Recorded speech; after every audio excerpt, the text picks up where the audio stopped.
Praise the Lord. I want to welcome you to our Sunday school class for today. We are using the Union Gospel Press Sunday School book, and we will be coming from 2 Kings chapter 5, verses 1 through 5, and then verses 9 through 15a. And we are talking about today a servant girl points Naaman to God. A servant girl points Naaman to God. Today we are using the Union Gospel Press Sunday School book. If you don't have one, you can follow along in your Bible. So today we're going to look at a story about a man named Naaman. And Naaman is the lead of the military for the Syrian army. He's a mighty man of valor, and he has great courage in the face of danger. So today, though, although this man has a prominent position here in Syria, he has a problem. He needs to be healed in his body. And there's one thing to be a leader and trying to lead people, but when you're sick and have a medical condition, that's a problem in and of itself. And so, like anybody else that's sick, Naaman wanted to be healed. And so we're going to study here about how Naaman has to come to a point and lay down his pride to get the healing that he needs. And so we're going to study to see about how he comes to seeing that he needs to humble himself down to get his healing. We're going to look at the circumstances that Naaman's condition had brought him into, and then we're going to see how pride often interferes with getting what you need from God, and then how we need to learn to adopt an attitude of humility when it comes to getting what we need and our answers from God. So we're going to look at pride, and we see that the definition of pride is a feeling of deep pleasure or satisfaction derived from one's own achievements, the achievements of those with whom one is closely associated, or from qualities or possessions that are widely admired. You can have those qualities or those possessions, but when you don't give acknowledgement to God for what you have, then that is showing pride. And then there's a healthy type of pride when you got consciousness of your own dignity. But when we walk in pride, we're going to see that pride is common to a carnal man, and that it comes from worldly thinking. And then the end results of pride is that it can make us miss God's blessings and God's solutions. It becomes a stumbling block to us, and then it ultimately is our downfall. And when we walk in pride, it also causes other people to withdraw from us. And so that's why we want to learn how to deal with pride. And then some ways that pride manifests, it can manifest negatively through envy, in that we don't want people to tell us what to do. We're self-centered. We exaggerate tendencies that can mislead others. And we're feeling that when you have pride, that you just don't need God. So Proverbs 16:18 says, "Pride goeth before destruction, and a haughty spirit before a fall." When you're haughty, you're arrogantly think that you're superior to others, and you are disdainful. When you're disdainful, you got this feeling that someone or something is unworthy of one's consideration or respect. God talks about 7 things that he hates in Proverbs 6:16 through 19. And the very first thing that he starts to talk about is a proud look. And then James 4:6 tells us, but he gives more grace, whereof he saith, God resisteth the proud, but giveth grace unto the humble. So let's take a look and see what God is saying in his word. And let's find out what it says about a servant girl points Naaman to God. Let's look at hurt pride, and then let's look at a mighty man with a problem. And let's read 2 Kings chapter 5, verses 1 through 2. And it says, Now Naaman, captain of the host of the king of Syria, was a great man with his master, and honorable, because by him the Lord had given deliverance unto Syria. He was also a mighty man in valor, but he was a leper.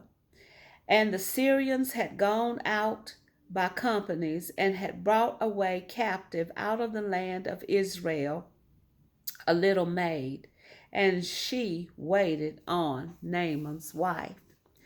So here we're going to find the story where there is Syria is in North Israel, and the king of Syria is King Ben-Hadad the first, and then Israel's king is King Jehoram. We're going to look at this Naaman. He's the Syrian captain, and he is a great man. He's looked upon and respected by everyone in the community. His social status makes him important, and he's respected by the king. He's highly regarded by the king because the king sees him as being valuable. And the Bible declares that God gave the Syrian army victories under Naaman. So Naaman's got this great standing, and he's come as far as he had with the help of God. And so God is in control of what's happening with the military under Haman's leadership, and God is in control really of what's going to happen with Naaman. And all of the people's worthy accomplishments, they come ultimately from the Lord. So Naaman's standing in that army, he's being blessed because God is blessing him. Isaiah 40:17 says this about the perspective of God. It says, All nations before him are as nothing, and they are counted to him less than nothing and vanity. And then Naaman, he is a mighty man of valor, and he has great courage, and he has great strength. So God is working with Naaman to do what he's doing in this Syrian army. But the problem is, though he's this great leader and though he's respected by the king, he still has a problem that is interfering with his job or leading towards interference with his job.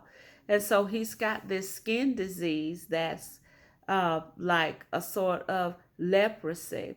And so it's thought it might not have yet gotten to that point where it was like Hansen's disease, that would be that leprosy that was debilitating and that could bring the person low with suffering if they had it.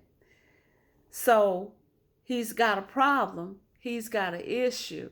And there's a song out. I can't think of who is made by, but it's called God Problems. And they say there's just some problems that only God can fix. And that's what Naaman has here, is a problem that only God can fix. But what has happened with Naaman is that during one of the raids, they took a young girl when they went into Israel, and they captured her and brought that young girl back. And the young girl became a servant to Naaman's wife. And so Naaman has this skin problem, and it's leprosy. And then it's when a person had leprosy was considered contagious. It was contagious. You could catch it. And then people had great fear when they heard that somebody had leprosy. They would have to isolate from their families. They lived outside of the city walls. And anytime a leper would come near, they would have to holler out, unclean, unclean. And then if a person touched somebody with leprosy, they also were ritually unclean. So, can you imagine if you were walking in Naaman's shoes? What would you want more than anything? Well, the same thing that Naaman would want. Anytime you've got a sickness or illness, what do you want? Most of all, you want to be healed. And so that was what Naaman wanted. He wanted to be healed. The glory of who he was being battled by what he had. And so he needed to be healed. So being healed was the most important thing, more so than his admiration that he had from people in the community, or the admiration that he had from the king. So when a person had leprosy, you think about how it was when we went through COVID-19, and how we had to stay away and isolate, and how we didn't want to come into contact with anybody who had it. But this is the way it was with the people that had leprosy. There was a range of leprosy that you could have, and so the extent of what Naaman had, he's had this skin condition. But leprosy can go to the point where you have the white spots on your skin. So it's several degrees of leprosy that you could have. You could have the running sores. You could have the type of leprosy where you gradually will lose your fingers and your toes, and that you could lose other body parts, and then gradually you could have just that rotting away of the body until you died. And so in Leviticus chapter 13, verses 45 through 46, they would, the scripture talks about how they treated the lepers. It said that the leper would have to rend his clothes, he would have to have his head bare, he would put a covering upon his upper lip. And imagine that's pretty much like the mask that we were wearing during the pandemic, something similar to that. And as I said before, he would have to cry out, unclean, unclean. And all the days of his life that he had that plague, he would be defiled, and that he had to dwell alone without the camp. So he couldn't live just amongst the people. He had to live outside of the walls of the city. He had to separate himself from people. So life's apparent coincidences are in reality God's momentous movements for our good. We might not think it at the time, but God is working all things out for our good when we fall into different type of situations in life. But God is working out a plan for Naaman. And when we have issues and problems, God works out a plan for you and I. So let's look at this servant girl, because we talked about Naaman went on a raid, and he's gotten this servant girl from Israel, and he's brought this servant girl that they have taken during one of the raids, and she has been placed in Naaman's house, and she is the servant to Naaman's wife.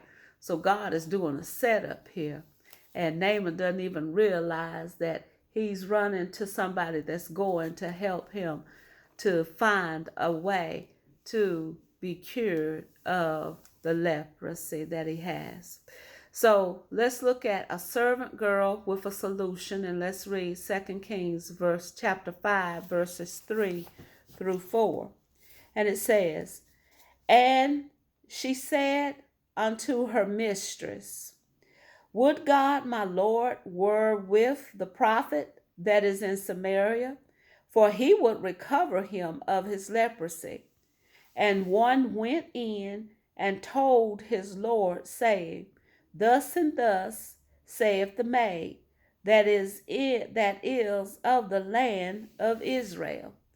So this servant girl, she doesn't even have a name, but she's concerned about Naaman. She's serving Naaman's wife, but she's got she knows where he can get his breakthrough. And so this servant girl, she references to the prophet, and she's talking about the prophet Elisha. Elisha the prophet, who is over in Samaria, that which is the capital of Israel. And her thing is, she says, would God, my Lord, were the prophet that is in Samaria, for he would recover him of his leprosy. So what she was saying seemed like an impossibility, but there's nothing that's impossible with God. So there's no known cure at this time for leprosy. This servant girl, she's here in Naaman's house, and she's here because she's been captured, but she's serving right here. And so she's seen war by the Syrians. She's been deprived of her parents. She's been taken from the promised land. And so she's no longer at her home. Yet she's got comparison upon Naaman, her captor and her master. And so she's being used by God. God is getting ready to do a setup for Naaman. This servant girl was placed in Naaman's house by God, but she's got discernment to know what God wanted, and she's guiding him actually to the prophet Elisha, so he can get his miracle. So she's being a blessing to somebody who's taken her from her home, who's taken her from her family, and she's telling them about Elisha, the prophet that's over in Samaria, that could heal Naaman. So Naaman hears about this, and once Naaman hears about it, Naaman goes and he's going to talk about this to the king. And so this servant girl's giving him a message, but by understanding at that time that Naaman had this leprosy, there is no cure for leprosy. But Naaman's attitude, he's got hope now, because this girl has revealed that there is a solution that could be found if he would go and see this prophet. So he has hope, and he talks to the king, and he's got hope that this king is going to help him. And God often uses ordinary people to work the greatest miracles. And God places people in our lives even sometimes before situations and problems arise, because he knows the end from the beginning. He knows what we're going to need. So even a small testimony for the Lord can lead to his great glory and praise. This girl testified that if Naaman would go and see the prophet Elisha, he could get healed. And it's an amazing thing that she though she was in this situation, she still was serving God. She had not lost faith. And so she's telling Naaman that there is a cure for you if you go see the prophet in Israel. So this girl is witnessing about the power of God that was present with the prophet Elisha. So let's take a look at a desperate man with a letter, and let's look at 2 Kings chapter 5, verse number 5. And it says, "And the king of Syria said, Go, and I will send a letter unto the king of Israel. And he departed, and took with him 10 talents of silver, and 6,000 pieces of gold, and 10 changes of raiment." So Naaman's king is backing him up. So Naaman, the king's response when Naaman talked to the king the king's response is positive. He's got a positive answer that's coming from this king. And because the king, Abinadab looked at him as and looked at him because he was important. He was important and valuable to King Ben-Hadad the first. And so he wanted to make it so that his leader of the army could be cured of this disease. So he made preparation for him to go to Samaria. He's going to take the word that came from Naaman about what this slave girl, this girl that's Naaman's wife's servant, said about the prophet Elisha. And by this time, the prophet had already done miracles. The word was spreading about him. When anything happens about God and the miracles of God, the word spreads about what God is doing. And this is what the prophet Elisha had already done. He had cured a large pot of stew that had been poisoned by some gourds that were put in the stew. And you could read about that independently in 2 Kings 4, verses 38 through 44. He's raised a young boy from the dead. You can read about it in 2 Kings 4:32 through 37. And he's increased a widow's oil, last bit of oil she had, so that she could pay out some debts.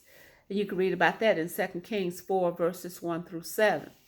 So the thing about it is that the prophet Elisha is moving in the power of God, doing miracles, these unusual miracles.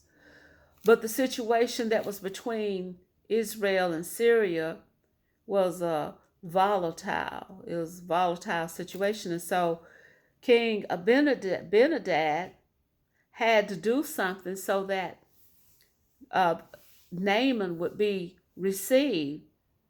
And so Naaman, outside of the help of King Benadad, would have had a problem taking an army into Israel. That would be a problem. And so King Benadad said he would send a letter with him.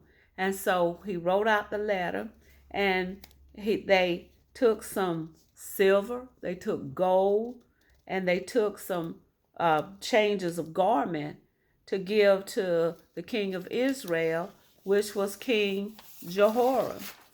But King Benadad is going to make sure that Naaman gets this healing. So there's hope. And so Naaman leaves and goes on his way after everything is arranged and everything is gotten together for him. He goes to see King Jehoram. And so he's got this letter in hand, but the letter that King Benadad wrote didn't say anything about the prophet Elisha. And so he wrote this letter to the king, and it makes it seem like the king Jehoram is going to be responsible for getting this healing, or the king doing the healing himself. But King Benadad is putting the responsibility now on Jehoram. So the Israelites, king's response is that once he gets this letter from Naaman, that's from the king of Syria, he thought the letter and the request for a healing was a pretense for war, because he knew he couldn't heal Naaman. So he was wondering what's up with this. And so the king Jehoram ripped his clothing ceremonially, wondering what was about to happen next. So anytime anything happens, kings and prophets and priests were usually connected and had connections in running the kingdom. The kings would sometimes get words from the Lord through the prophets. And so King Jehoram, he didn't even know about the prophet Elisha, but Elisha heard about the matter. And Elisha rebuked Jehoram for tearing his royal garments. So Elisha told King Jehoram, you send Naaman to him. And Naaman, because Naaman needs to know that there is a true prophet in Israel. So God is working out this plan. And God works out a plan for us when we have a need in him. So Elisha has given King Jehoram a word. You tell him to come and see me. So Naaman was getting close to getting to the solution for his problem. He wasn't from Israel, but he's over in Israel, coming to get his miracle. But the only problem is like with Naaman and like with us, we can disobey, and that'll keep us from getting our solution from God. We got to remember that people can't always find health care today, and people need God. And that was some of the things that were back in that time. For leprosy, there was no cure. There was no cure for it. And so here it is that this slave girl that was taken from her family, she has given Naaman the information. Go see the prophet that's over in Samaria, and you'll get your healing. God uses children in his plan, and he used her. In John 6 and 9, it talks about a small boy who had 5 loaves and 2 fishes, and then Jesus used that to feed the multitudes that were there to hear him minister in the word. So God is working out this problem. And so the message has been given to King Jehoram. You tell Naaman to come see me, says the prophet Elisha. And so that's just what happened. God's working it out, and he's told Naaman where to go. So the word does get to Naaman, and he goes to see the prophet Elisha. Now let's look at angry pride, and let's look at a simple command, and let's look at 2 Kings verse 5. Chapter 5, verses 9 through 10. And it says, so Naaman came with his horses and with his chariot, and stood at the door of the house of Elisha. And Elisha sent a messenger unto him, saying, go and wash in Jordan 7 times, and thy flesh shall come again to thee, and thou shalt be clean. So it's a simple command. And so Naaman has gone over to the house of the prophet Elisha, and Naaman has gone there in a horse-driven chariot. Man, if you'd have saw this thing, you'd have thought very impressive. He's arrived at Elisha's house. He's excited because now he knows he's going to get his healing. But to his surprise, Elisha doesn't even come out the house. Elisha sends a messenger to him, telling him, go wash in that Jordan River, and you dip 7 times. And after you complete doing what you're supposed to do, you will be healed. Elisha wasn't impressed with Naaman at all. Elisha knew that God was working on him. He knew that God was trying to show himself to Naaman. And so Elisha stayed in the house. And so here it was that outside of his house was the second most powerful man in Syria. And Elisha didn't even give him a personal greeting. He wasn't caring one bit or the other about him, because Elisha knew that God was trying to do something with Naaman. Naaman wanted his healing, and then the prophet Elisha gave him simple instructions as to how to get his healing. And the most important thing was to get the word that the prophet had to Naaman on how he could get healed. And so the servant came out and told Naaman what Elisha said. Elisha stayed in the house, didn't come out, because he wanted Naaman to know the supremacy of God, and that if he would obey what God said, he would get his healing. So let's take a look at a furious reaction. 2 Kings chapter 5, verses 11 through 12. It says, "But Naaman was wroth, and went away and said, Behold, I thought he would surely come out to me and stand and call on the name of the Lord his God, and strike his hand over the place, and recover the leper.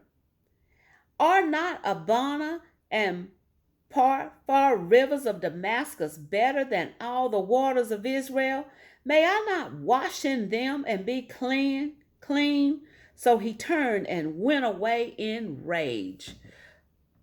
Naaman was furious. He had traveled all this way. He's the second person in command to the king, and now he's been disrespected in his own eyes. And so he's looking at the fact he had expected a ceremony. He expected the prophet Elisha to come out and act like he was somebody important. And he's got the attitude, how dare him just send out a messenger to me when he could have came out the house himself and talked directly to me. He felt like that the prophet should have had this ceremony. He got all these people with him that just saw how he was treated. He felt like he was humiliated. He was mad, and he was very, very prideful. This shows his pride coming out. Some of the people that were there probably were looking at it. And so sometimes people think they're important just because they got masses around them.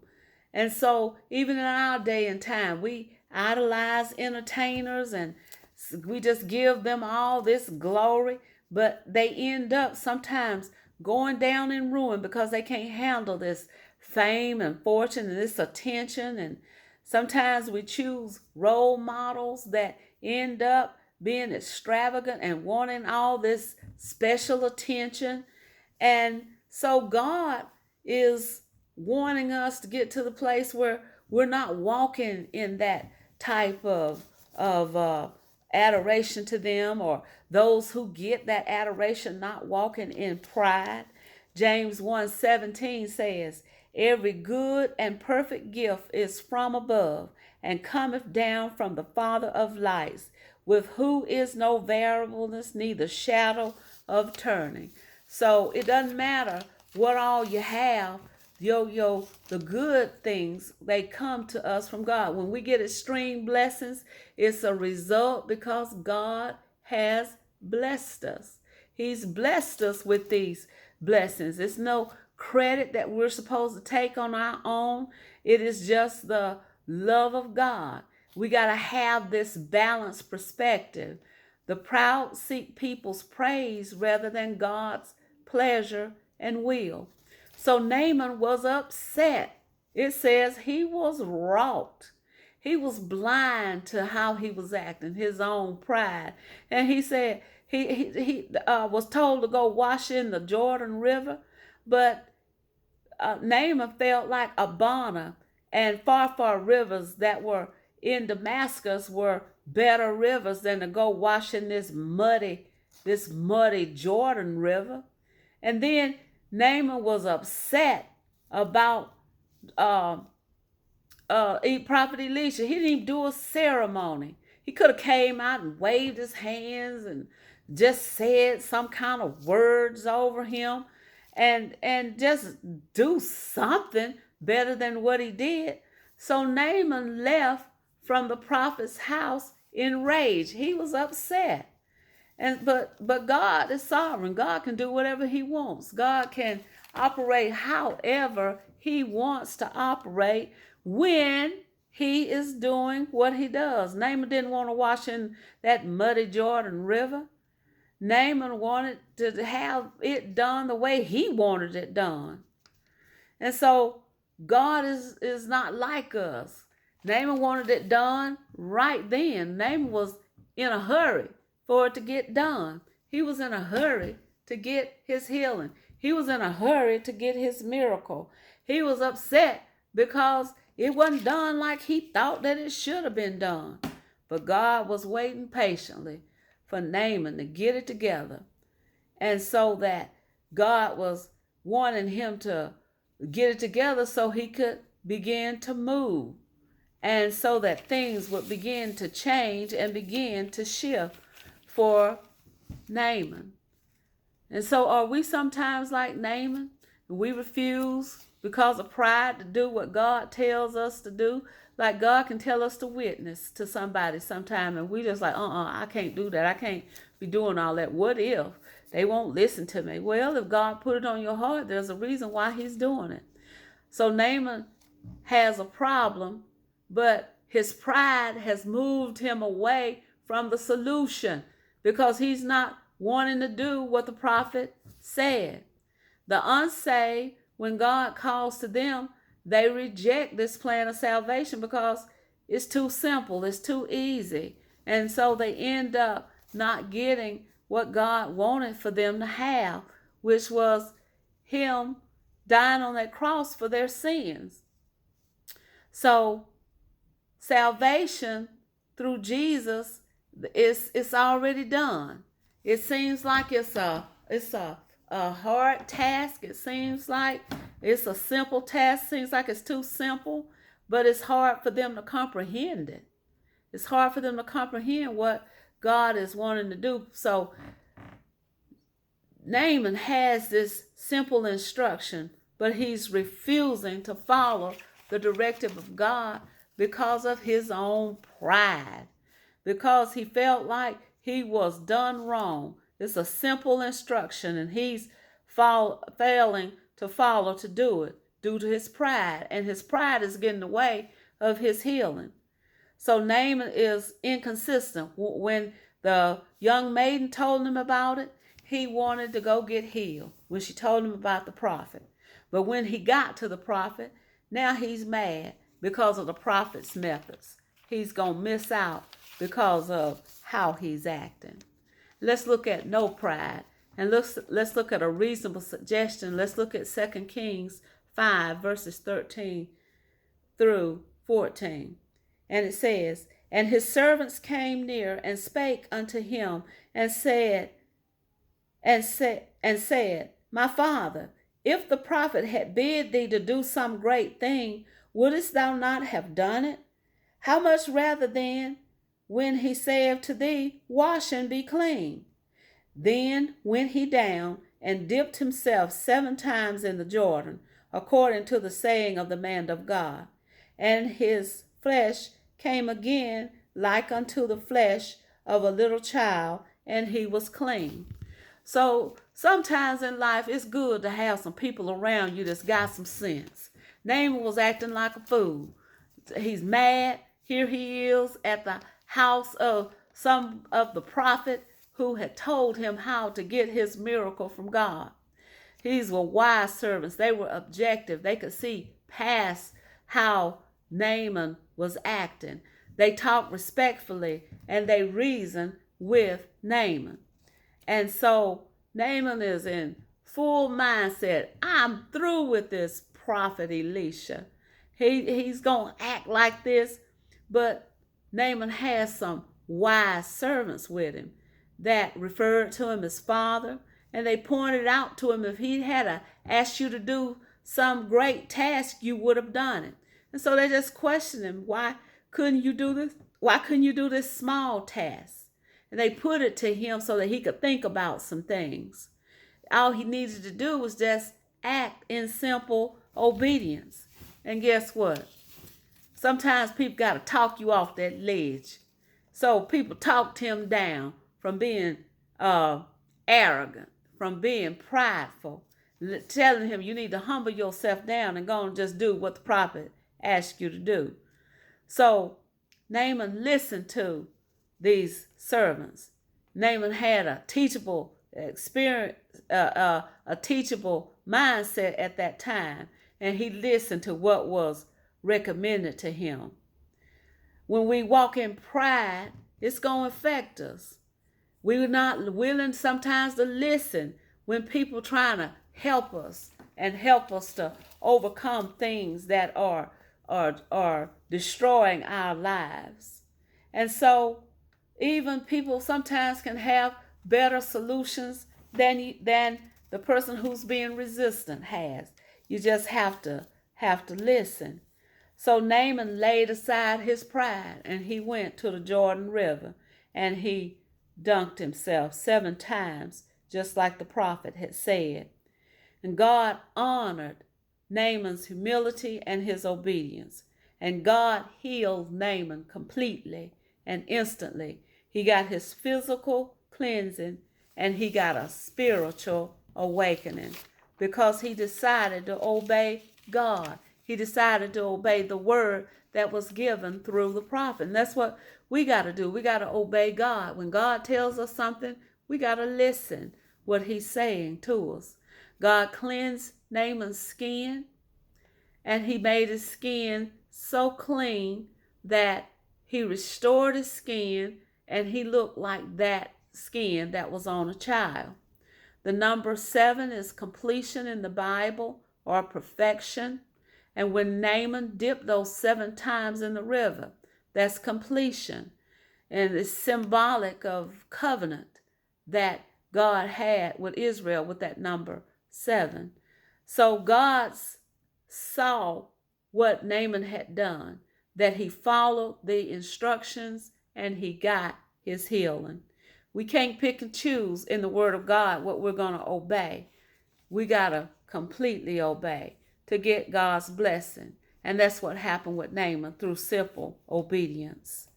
Pride keeps us from the full blessings of God. Do we not think we need God? To fully deal with our pride, we got to learn to submit to God's will. And that's what happened here in this case. We got to know that God is wanting to give us answers. In the Old Testament, it talked a lot about Israel. But God didn't ignore other nations. He didn't ignore other people in those nations. He didn't ignore Naaman of Syria. And the Bible tells you that under Naaman, God gave Syria victories through battles. God is actively working in other nations, and he worked in the nations even though they weren't his chosen people, Israel.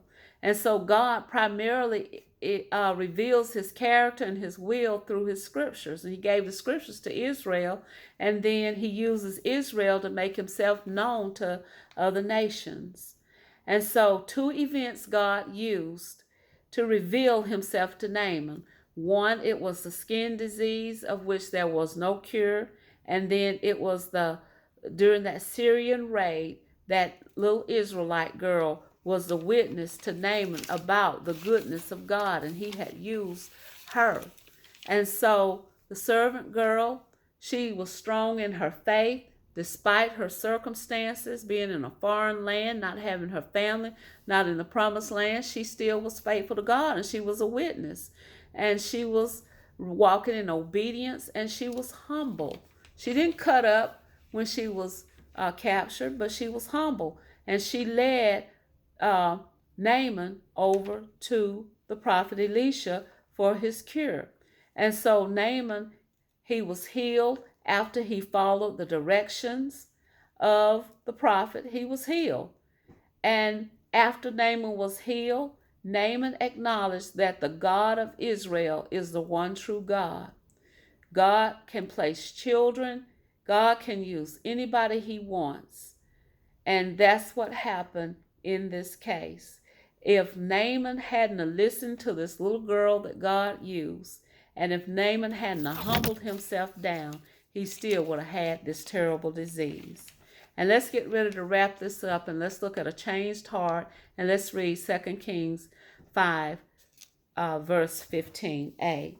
And it says, "And he returned to the man of God, and he and all his company, and came and stood before him. And he said, Behold, now I know that there is no God in all the earth but in Israel." So this caravan traveled back with Naaman to go and to visit the prophet Elisha at his house. This time, Naaman's spirit was changed. A man's pride and God's glory cannot coexist. Naaman now was deeply grateful to Elisha. Elisha this time came out. Before he stayed in the house, this time he came out because the Spirit of God had guided Elisha to remain in the house the first time. But now he knew that it was okay to come out because God was dealing and had dealt with Naaman's pride. And so Naaman himself would see God, and God would give him that grace to change. Naaman saw God when he looked down and he saw that God had healed him, and his skin was that just like a baby. So God's end result for Naaman was a miraculous healing. He opened his eyes to know that there was God. And then he was led to see God through the power of God in healing him.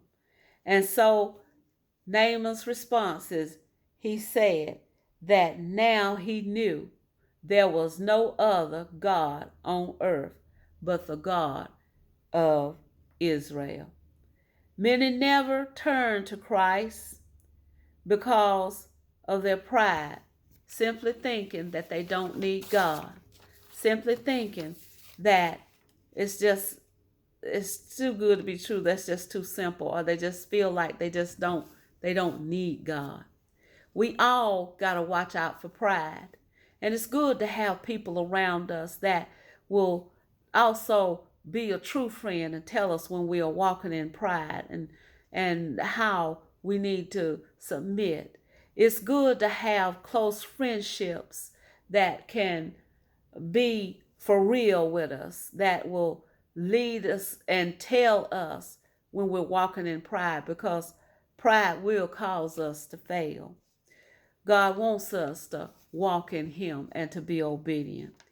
Hebrews 3:13 says, "But exhort one another daily while it is called today, lest any of you be hardened through the deceitfulness of sin." Pride is deceitful. It is sin. But if we will humble ourselves down and obey, we will be okay in the long run. We have studied about the servant girl points Naaman to God.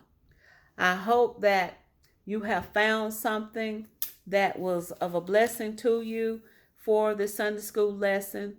If you haven't subscribed to the channel, please do so. And we ask that you hit the like button so that we can get the videos out to more people around the world. So thank you for watching the video, and tell somebody about Valerie Lowry Ministries. Hope to see you again next week. Be blessed in the Lord. Bye-bye.